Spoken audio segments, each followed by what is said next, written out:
Q&A. Would you ladies like to come up? Valerie and Sue, you want to come? Because Billy and YT left. So if you guys want to take those two chairs on the end for the Q&A. If not, you're fine where you are. Not a problem. I would like to ask, we talked about earlier about what's going on in the state of Georgia with the rental hikes. Are we looking at anything from a standpoint of capping rental hikes? Is that a conversation that we've had? Because I had a situation recently, we had a senior to come into the office. Her rent was $895 per month. Her lease ran out in September.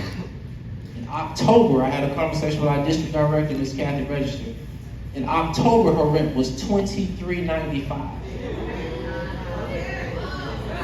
So we're talking about a $1,500 increase in her rent.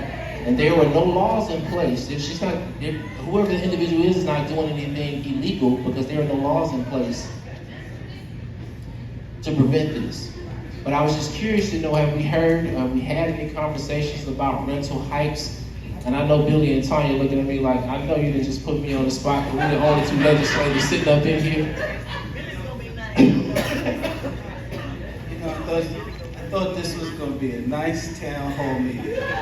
Come give some information, shake a few hands, and get out of here. You're asking some very difficult questions here for Georgians.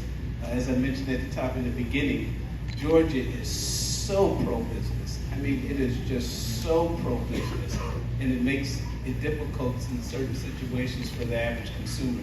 You know, to your earlier point, Zeron, I want to tell you, I heard a comedian say recently that so many people are moving to Georgia that they should put signs at all the entry points of Georgia saying, we're full, you know. And as a result, the housing market is such that it's just getting more and more expensive to live as the demand for housing increases.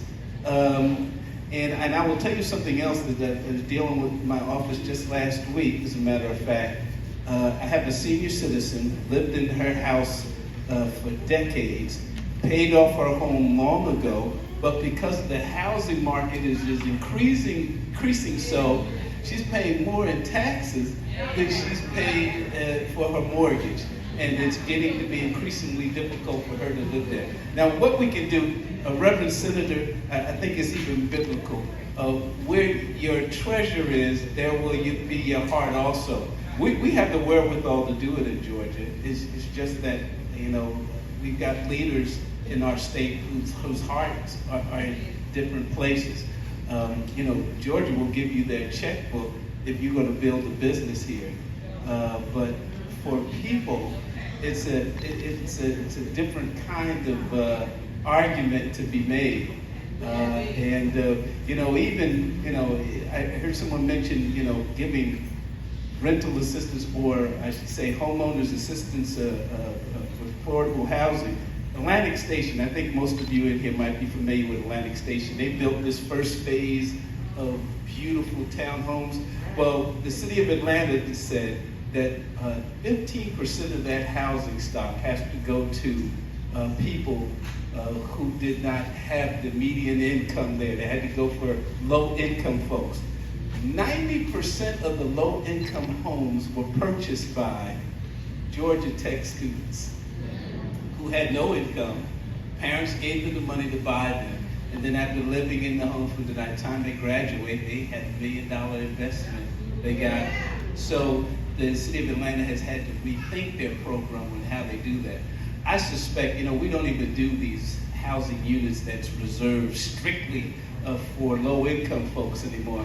Because I suspect if we were to come to your neighborhood and say we're going to put a low-income housing development, most of you here would be protesting for that. So we've got to find a way, and maybe these experts could give us some solutions to how we deal with that, because it is getting to be a point.